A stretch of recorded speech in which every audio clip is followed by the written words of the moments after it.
Good afternoon पिला माने मु अमेय कुमार नायक सरकारी उन्नीत उच्च विद्यालय देवनपुर तुम समस्त को आज वर्चुअल क्लास को स्वागत जनाऊँ। तो पिला माने आमे तो प्रत्येक दिन घर किछि ना किछि खाद्य खाई आमे बाहर कार्य करने को कि पाठ पढ़ा अन्य कौन जिनिस करने को बाहरी था। तो प्रत्येक दिन आमे कौनसी ना कौनसी प्रकार किछि ना किछि खाद्य खाई था। तो आज आमे से खाद्य गुड़िक विषय जानिबा। तो चलो आउ देरी नकरी वर्तमान आमे स्मार्ट बोर्ड पाखक जीवा। तो पिला माने आज आमे खाद्यर से पोषण विषय पढ़िबा। पोषण पोषण का कहुए आमे जो खाद्य खाऊचु से खाद्य हजम होगापी जीवन प्रक्रिया चालू रही यही पोषण एकांत आवश्यक। एवं यही पोषण विषय जदि आम जानिबा ताले आम प्रथम जानिबा जे किपरि केउ जीव माने जगत आमर किपरि तैयारी होइछि एवं केउ माने खाद्य ग्रहण करिथांती। तो देखो अणुजीव विभिन्न प्रकार प्राणी उद्भिद माननकु नेकी आम जीव जगत तैयारी होइछि एवं एही सबु जीव मानक शरीर रे विभिन्न प्रकार प्रक्रिया सबु समय रे चालू रही थाए। जेपरिक आम निश्वास प्रश्वास नेबा, रक्त संचालन हेबा, खाद्य हजम हेबा इत्यादि प्रत्येक प्रक्रिया सबुले चालू रही थाए। ता सहित आम शरीर वृद्धि हेबा पई, विकास पई तथा वंश विस्तार पई खाद्य अपद्रव्य खाद्य गुड़ी को शरीर बाहर को बाहर करबा, रेचन पई, चलन पई, जीवा आसीबा पई, पोषण पई, श्वासक्रिया संपादन करबा पई समस्त जिनिस पई यही खाद्य आमको दरकार पड़े एवं यह पोषण माध्यम रे संभव होता है। अर्थात यही सबु कार्य पई आम शरीर को किछि ना किछि परिमाण रे शक्ति दरकार एवं यही शक्ति आम मुख्यतः खाद्य रु पाई थाउ। एथिपाई प्रत्येक जीव खाद्य खाई थांती। तो वर्तमान आम जीवन प्रक्रिया विषय जानिबा। जे आमे तो खाद्य खाऊछु, जीव माने प्रत्येक जीव किछि ना किछि खाद्य खाउछंती। प्राणी माने निजर खाद्य निजे संग्रह करुथुबा बेले उद्भिद माने माटी रु निजर पोषक द्रव्य तथा खाद्य संग्रह करिसांती एवं एही खाद्य शरीर रे किपरि भाबरे कार्य रे लागि थाए ता विषय वर्तमान आमे जानिबा। जीव पई खाद्यर उपादेयता हमको खाद्य काहे दरकार ना नुआ कोष तैयारी हेबा पई शरीर वृद्धि पई। गोटे शिशु छोट होला पर किछि ना किछि खाई कि धीरे धीरे तार वृद्धि होइछाय एवं प्राप्त वयस्क होई गेला पर तार वृद्धि रे विराम लागि थाए। तो एई नूतन कोष गठन एवं वृद्धि पई हमकु खाद्य खाइबा को पड़ी थाए। द्वितीयतः शरीर वृद्धि एवं विकास पई खाद्य खाइबा को पड़ी थाए। तृतीयतः कार्य करिबा पई हमकु शक्ति दरकार एवं यही शक्ति आमे मुख्यतः खाद्य रो ही पाई थाउ। तापर शरीर क्षय पूरण कोन ना कोनसी जगह जदि आमे कटि गले किंबा पड़ी गले ताहले सेई अंशर टिश्यू गुड़िक नष्ट हो जाती एवं से गुड़िक पुणी थरे नूतन भाव में तैयारी हेबा पई खाद्य दरकार एवं यही खाद्य माध्यम रे ही शरीर टिश्यू गुड़िकर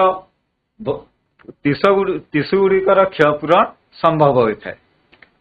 तापरे शरीर रे उत्ताप नियंत्रण नाम शरीर रे गोटे निर्दिष्ट परिमाण उत्ताप रहिबा आवश्यक। जदि उत्ताप अधिक होइबो ताहले भी आम शरीर पई असुविधा एवं कम होई गेले भी असुविधा। तो एथिपई खाद्य एवं जलर दरकार होइछे जाकि आम शरीर रे उत्ताप नियंत्रण करिथाय। तापरे सुस्थ एवं सुंदर शरीर को सुस्थ रखिबा पई तथा शरीर वृद्धि ठीक भाव में हेबा पई हमको खाद्य दरकार। तापरे शेष रेला रोग प्रतिरोधक शक्ति वृद्धि। हमको कोनसे ना कोनसी रोग केबे ना केबे होइथाय एवं एई रोग गुड़िक सहित आम शरीर लड़िबा पई हमको शक्ति दरकार जहाँकि यही शक्ति आमे ए खाद्य रो ही मुख्यतः पाई थाउ।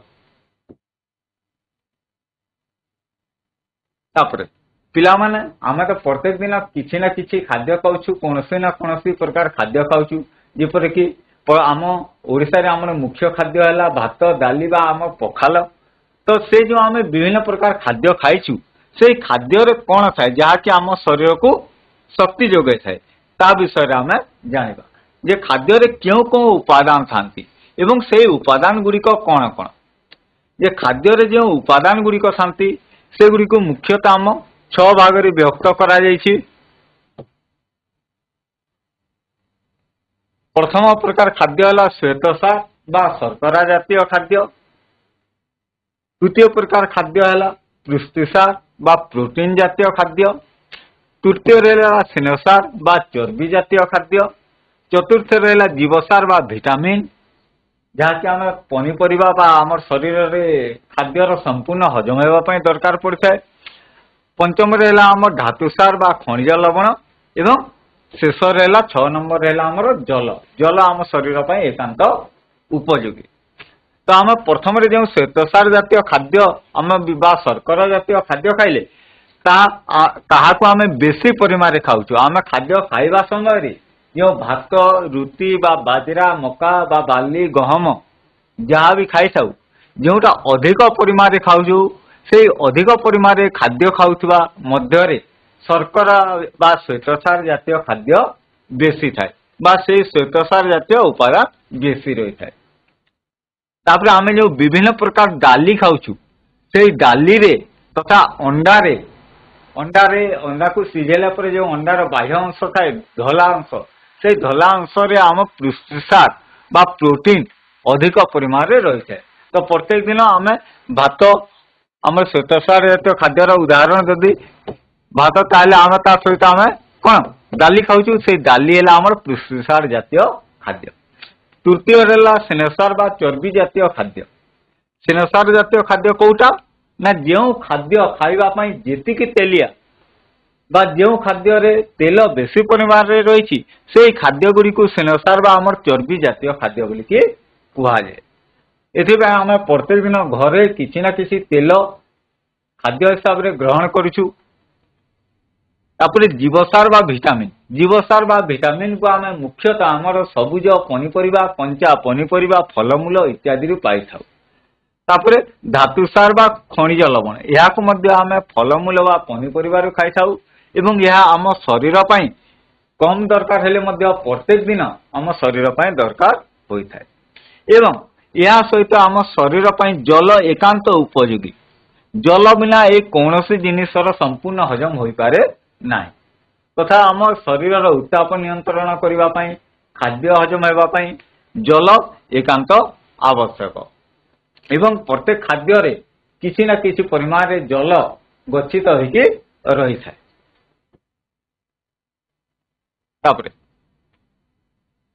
पिला माने देखो आमे जो विभिन्न पोषक 6टी पोषक विषय रे पढ़िले श्वेतसार पुष्टिसार स्नेहसार धातुसार जीवसार एवं शेष जो आम पढ़िले जल यही 6टा भितर प्रथम 5टी उत्स क्यों खाद्यर आम ताहा पाई था एवं सेगुड़िकर कार्य कौन ता विषय रे क्या जाइछि। प्रथम रहा श्वेतसार जातीय खाद्य जहाँ जो खाद्य खाइबा समय जहाँ आम अधिक खाऊँ जैसे आम भात रुटी बा मीठा शर्करा जातीय खाद्य चीनी गुड़ इत्यादि है आम श्वेतसार जातीय खाद्य एवं यही खाद्य मुख्यतः शरीर में शक्ति उत्पन्न करिथाए। यही खाद्य को आम शक्ति उत्पन्न करबा पई खाई थाउ शरीर में शक्ति जात होबा पई खाई थाउ। द्वितीय रहा पुष्टिसार मुख्यतः दाली माछ दूध सोयाबीन इत्यादि रे पुष्टिसार परिमाण बेसी एवं शरीर तथा कोषर वृद्धि हेबा पई एही पुष्टिसार जातीय खाद्य आमको दरकार। तृतीय रहा स्नेहसार उत्स है मुख्यतः तेल घी अंडार केशर बा आमर मांस रे लगी रही चर्बी इत्यादि है आमर स्नेहसार जातीय खाद्य जहाँकि मुख्यतः शरीर कोष तैयारी दरकार होता है। शरीर कोष तैयारी स्नेहसार जातीय खाद्य एकांत आवश्यक। चतुर्थरे धातुसार विभिन्न प्रकार पनीपरिबा विभिन्न प्रकार फलमूल इत्यादि रे धातुसार रही है एवं यही धातुसार हाड़ दांत रक्त तैयारी इत्यादि दरकार होता है। तापर जीवसार मुख्यतः विभिन्न प्रकार साग कंचा तटका पनीपरिबा विभिन्न प्रकार फल इत्यादि रे जीवसार जातीय खाद्य बेसी परिमाण रे रही है एवं यह शरीर प्रक्रिया को ठीक रूप से चलाइबा पई दरकार। आमर शरीर रे प्रत्येक खाद्य ठीक समय रे हेबा पई ठीक भाव रे हेबा पई शरीर रो भारसाम्य रक्षा करिबा पई एही जीवसार जातीय खाद्य दरकार होई थाए। तापरे आमे जो खाद्य खाउछु ताको मुख्यतः दुई भाग रे विभक्त कराए। कौन कौन ना प्रथम रे हैला उद्भिदजात खाद्य एवं द्वितीय रे हैला प्राणीजात खाद्य। जो खाद्य गुड़ी को आम उद्भिद पाई था ताकू आमर उद्भिदजात खाद्य कहुए एवं जो खाद्य प्राणी रु आम पाई था ताकू आमर प्राणीजात खाद्य कहुए। तो पिला माने देख यही जगार कौन होइछि ना उल्टा लेखा जाइछि। तो एक प्रकृति में आमर उद्भिदजात खाद्य कोटा ना आम जो भात खाऊछु बा डाली खाऊछु बा आलू विभिन्न प्रकार पनीपरिबा कंदमूल साग पनीपरिबा फल इत्यादि उद्भिदजात खाद्य। यही खाद्य गुड़ी को आम मुख्यतः उद्भिद ठारू ही पाई थाउ एवं प्राणीजात खाद्य कोटा ना जो खाद्य गुड़ी को आम प्राणी ठारू पाई थाउ जेपरिक माछ अंडा बा आमर क्षीर छेना दही मांस इत्यादि प्राणीजात खाद्य।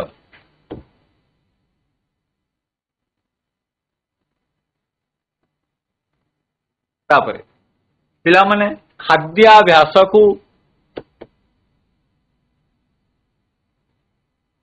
लेकी आमर प्राणी मान को मुख्यतः तीन भाग रे विभक्त करा जाए। खाद्याभ्यास को लेकी प्राणी मान को मुख्यतः तीन भाग रे विभक्त करा जाए।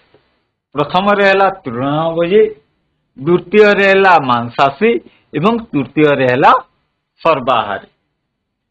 तृणभोजी प्राणी कोटा ना जो माने केवल उद्भिदजात खाद्य खाई थांती बा उद्भिद को केवल खाउछंती से माने हेले तृणभोजी जेपरिक गाई छेली मेंढा गध महिषी घोड़ा हाथी हरिण ओट जो आमर जंगल रे रही विभिन्न प्रकार छोट छोट आमर जीव जो माने कि मुख्यतः तृणभोजी एमाने केवल उद्भिद बा उद्भिदजात खाद्य को खाद्य भाव में ग्रहण करिथांती एवं द्वितीय प्रकार प्राणी हेले मांसाशी प्राणी जो माने केवल प्राणीजात खाद्य खाइबा बा प्राणी मानकर मांस खाइबे से माने हेले मांसाशी प्राणी जेपरिक आमर जंगली हिंस्र जंतु बाघ भालू सिंह एमाने केवल मांसाशी एमाने केवल मांस ही खाइबे एमान को उद्भिदजात खाद्य देले एमाने खाइबे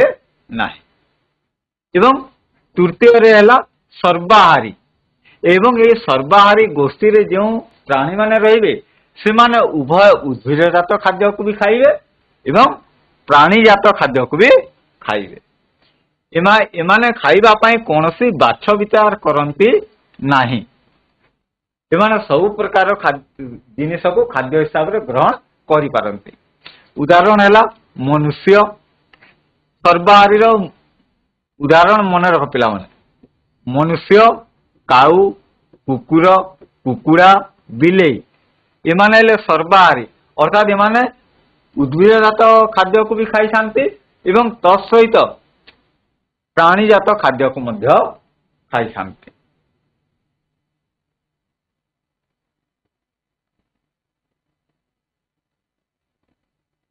तो पिला माने तापरे एठी गोटे चित्र दिया आइछि चित्र रे आमे देखिबा कोन दिया आइछि देखो प्रथम रे आमर दिया आइछि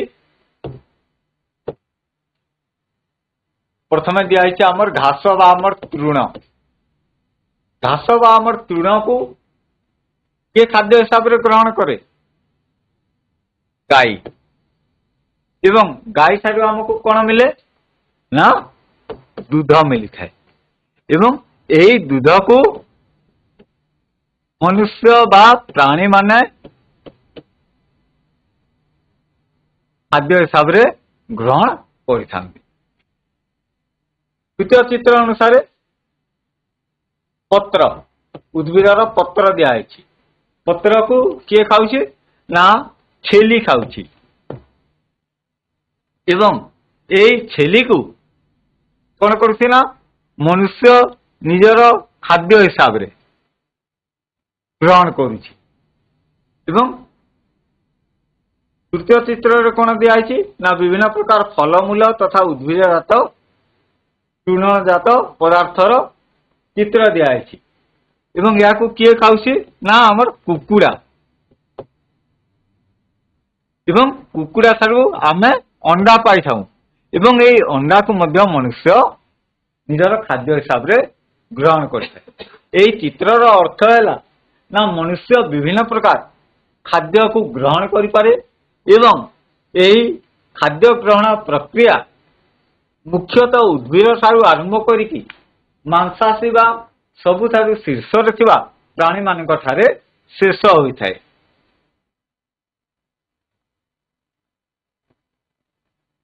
ତାପରେ ପିଲାମାନେ ଦେଖ ଏହି ଚିତ୍ରରେ ଆମେ ଯେଉଁ ଉଦ୍ଭିଦ ବା ଉଦ୍ଭିଦକୁ ଖାଦ୍ୟ ହିସାବରେ ଗ୍ରହଣ କଲେ ସେଇ ଉଦ୍ଭିଦର ଚିତ୍ର ଦିଆଯାଇଛି।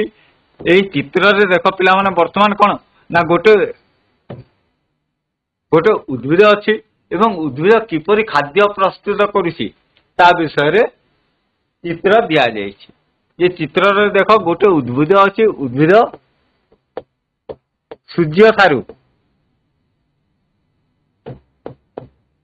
ସୂର୍ଯ୍ୟ କିରଣ ଗ୍ରହଣ କରୁଛି ଏବଂ ବାୟୁମଣ୍ଡଳରୁ କାର୍ବନ ଡାଇଅକ୍ସାଇଡ ବା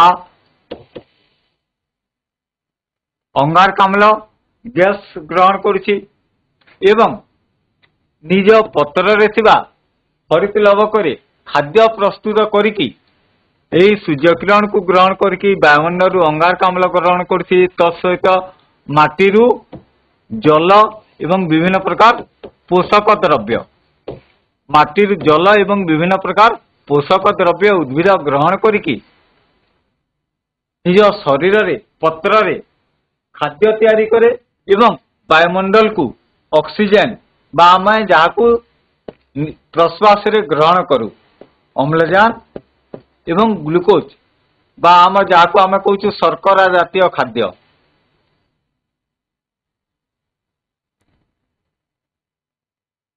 ଏହି ଶର୍କରା ଜାତୀୟ ଖାଦ୍ୟ ଆମକୁ ଯୋଗାଇଥାଏ। ଏହି ଉଦ୍ଭିଦରେ ଆମର ଏହି ଉଦ୍ଭିଦ ଯେଉଁ ଉଦ୍ଭିଦକୁ ଆମେ ଖାଦ୍ୟ ହିସାବରେ ଗ୍ରହଣ କରୁଛୁ ସେହି ଉଦ୍ଭିଦର କାଣ୍ଡ ଚେର ପତ୍ର ବା ଉଦ୍ଭିଦର ଶରୀରରେ ବିଭିନ୍ନ ପ୍ରକାର ଶର୍କରା ଜାତୀୟ ଖାଦ୍ୟ ଥାଏ। ତତ୍ ସହିତ ଯେତେବେଳେ ଖାଦ୍ୟ ତିଆରି କରେ ସେହି ସମୟରେ ସୂର୍ଯ୍ୟ କିରଣ ବାୟୁମଣ୍ଡଳରେ ଥିବା ଅଙ୍ଗାରକାମ୍ଳ ନିଜର ଚେର ଦ୍ୱାରା ବିଭିନ୍ନ ପୋଷକ ଦ୍ରବ୍ୟ ଜଳକୁ ଗ୍ରହଣ କରିକି ଆମକୁ ଅମ୍ଳଜାନ ଯୋଗାଇଥାଏ ଏବଂ ନିଜ ଶରୀରରେ ଶର୍କରା ଜାତୀୟ ଖାଦ୍ୟକୁ ସଞ୍ଚିତ କରିକି ରଖିଥାଏ ଯାହାକୁ ଆମେ ଖାଦ୍ୟ ହିସାବରେ ଗ୍ରହଣ କରୁଛୁ।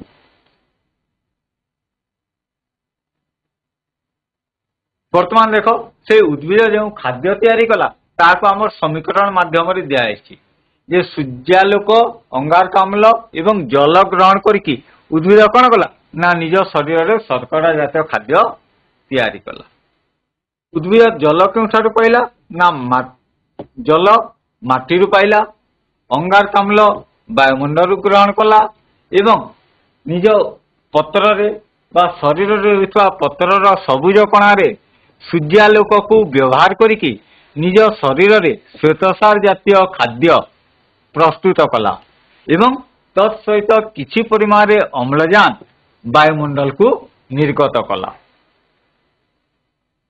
ଏବଂ ଏହାକୁ ଆମର ଆଲୋକ ସଂଶ୍ଳେଷଣର ସମୀକରଣ ବୋଲିକି କୁହାଯାଏ ବା ଉଦ୍ଭିଦରେ ଖାଦ୍ୟ ପ୍ରସ୍ତୁତି କିପରି ହୋଇଥାଏ ତାର ଏହା ହେଲା ଆମର ସମୀକରଣ।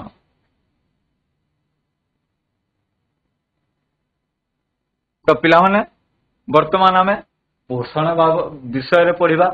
ଆମର ଯେଉଁ आम अध्याय मुख्य है पोषण। वर्तमान तो आम खाद्य विषय जानिले, खाद्य केउठारु पाऊ, खाद्य केते प्रकार प्राणी माने केउ केउ प्रकार खाद्य खाई जाती आम ता विषय जानिले। वर्तमान आम पोषण विषय जानिबा जे पोषण क्या कहुए। जो प्रक्रिया रे प्राणी और उद्भिद विभिन्न प्रकार पोषक गुड़ी को ग्रहण करके निज शरीर रे उपयोग करिथांती बा विनियोग करिथांती, तेही प्रक्रिया को पोषण कहुए। ये पोषण अर्थ है जो प्रक्रिया द्वारा प्राणी बा उद्भिद माने निज पई पोषक संग्रह करिकी जहाँकि से उद्भिद सारू प्राणी सारू बा वायुमंडल बा मृत्तिकारु ग्रहण करिकी ताकू निज शरीर रे विनियोग करिवे, सेही संपूर्ण प्रक्रिया को पोषण प्रक्रिया बोली कि कहुए।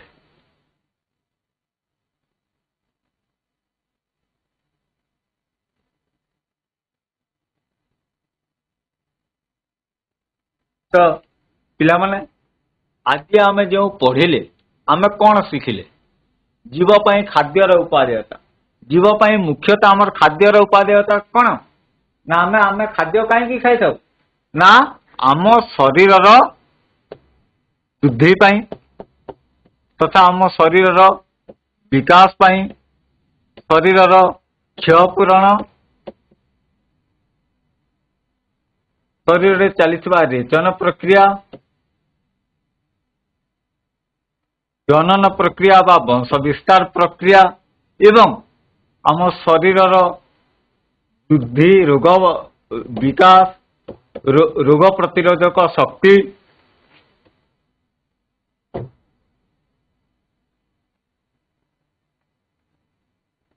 रोग प्रतिरोधक शक्ति वृद्धि,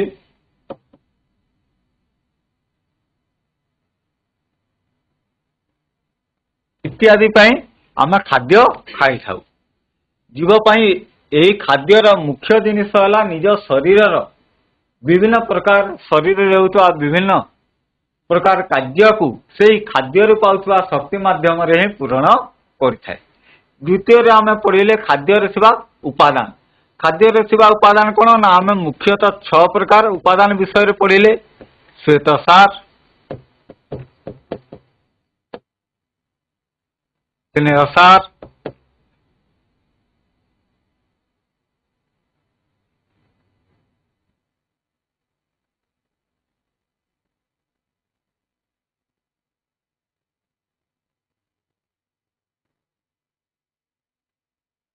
पुष्टिसार, तापर आमर धातुसार एवं खनिज लवण।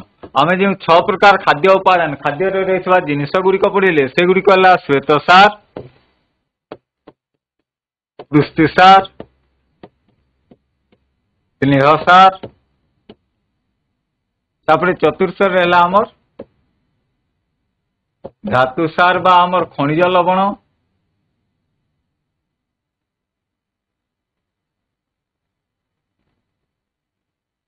शिवसार बा विटामिन एवं जल। ये 6टी खाद्यर उपादान विषय आम पढ़िले। तापर खाद्य अनुजाई प्राणी मानकर श्रेणी विभाग। खाद्य अनुजाई प्राणी मानकर श्रेणी विभाग रे आम जानिले जे मुख्यतः आमर प्राणी मानकु मुख्यतः आमर 3 भाग रे व्यक्त करा जायछि एवं एई 3 भाग हेले तृणभोजी, मांसाशी एवं सर्वाहारी। एई प्राणी मानकर जो श्रेणी विभाग मुख्यतः 3 भाग रे करा जायछि। प्रथम है आमर तृणभोजी, मांसाशी आउ एवं सर्वाहारी। जो माने केवल उद्भिदजात खाद्य खाई जाती से माने तृणभोजी, जो माने केवल प्राणीजात खाद्य खाई जाती से माने मांसाशी एवं जो माने उभय प्राणी एवं उद्भिदजात खाद्य खाई जाती से माने सर्वाहारी। एवं वर्तमान आम शिखिले जे जो प्रक्रिया रे उद्भिद निज शरीर रे खाद्य प्रस्तुत करिथाय से प्रक्रिया को आलोक संश्लेषण बोली कि कहुए। एवं यही आलोक संश्लेषण प्रक्रिया रे उद्भिद निज चेर द्वारा माटीरू जल एवं पोषक द्रव्य, सूर्य सारू सूर्य किरण एवं वायुमंडल अंगारकाम्ल को व्यवहार करके निज पत्र रे हरित कणारे विभिन्न प्रकार खाद्य तैयारी करे एवं यही खाद्य को आम मुख्यतः ग्लूकोज व शर्करा जातीय खाद्य कहीछौ एवं तत्सहित किछि परिमाण अम्लजान वायुमंडल को निर्गत करिथाय। एवं शेष आम जानिले पोषण। पोषण क्या कहुए? पोषण संज्ञा जानिले अर्थात पोषण आमर क्या कहुए?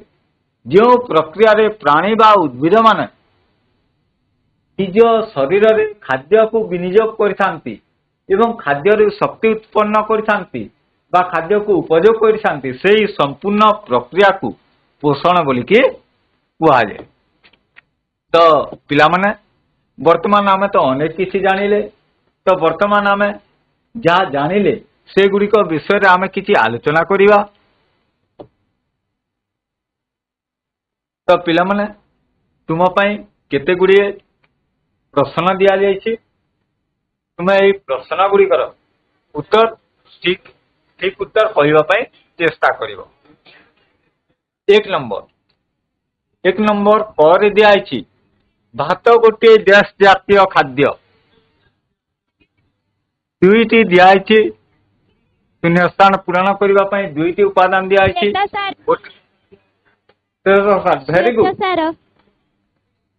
Very good. भात है गोटे श्वेतसार जातीय खाद्य। द्वितीय दिया स्नेहसार जातीय खाद्य। दुईटी उदाहरण दिया नड़िया एवं आलू। Very good. नड़िया द्वितीय है आम नड़िया, कहीं आम नड़िया रे आम तेल जातीय पदार्थर परिमाण बेसी। तृतीय दिखाई गे दिखाई देश जातीय खाद्य शरीर वृद्धि करिथाय। श्वेतसार एवं पुष्टिसार क्यों खाद्य शरीर वृद्धि करिथाय? हाँ, पुष्टिसार शरीर वृद्धि करिथाय। घरे दिखाई देश एक सर्वाहारी प्राणी कुकुर एवं ठेकुआ। Very good. कुकुर है एक सर्वाहारी प्राणी एवं मुहरे दिखाई सबुज उद्भिद देश प्रक्रिया रे खाद्य सबुज उद्भिद देश प्रक्रिया रे खाद्य प्रस्तुत करे। Very good.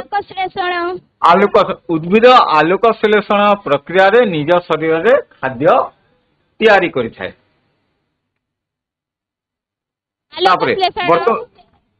वर्तमान आउ गोटे क्वेश्चन 2 नंबर क्वेश्चन दिया स्तंभ मिलन कर। क स्तंभ रे अनेक गुड़े तुम शब्द लिखा जाइए एवं ख स्तंभ रे अनेक गुड़े शब्द लिखा जाइए। तो क स्तंभ रे थिबा शब्द गुड़िक आम ख स्तंभ रे थिबा शब्द गुड़िक सहित मिसेइबा। प्रथम दिया तृणभोजी। तृणभोजी कोटा? ख स्तंभ रे प्राणी पोषक, आलोक संश्लेषण, हरिण, बाघ, मनीष। हरिण। तृणभोजी है हरिण। तो कोटा पिला माने हमर मांसाशी जीव? मांसाशी है बाघ। सर्वाहारी को प्राणी सर्वाहारी मनीष। तापर दिया देख अंगारकाम्ल। अंगारकाम्ल कौथि पय दरकार? अंगारकाम्ल का सहित प्राणी पोषक संश्लेषण। अंगारकाम्ल आलोक संश्लेषण प्रक्रिया पय दरकार होइଥାଏ। एवं शेष रे रहिला श्वेतसार। श्वेतसार एक कोन ना श्वेतसार है प्राणी पोषक। तो पिला माने आमे तो आज अनेक किसी जानिले। वर्तमान तुम मानक पई किछि गृह खाद्य दिया तुम घरे जाइए आलोक संश्लेषण चित्र अंकन करिवो एवं निज अंचल में मिलुवा खाद्यर तालिका प्रस्तुत करिवो। धन्यवाद।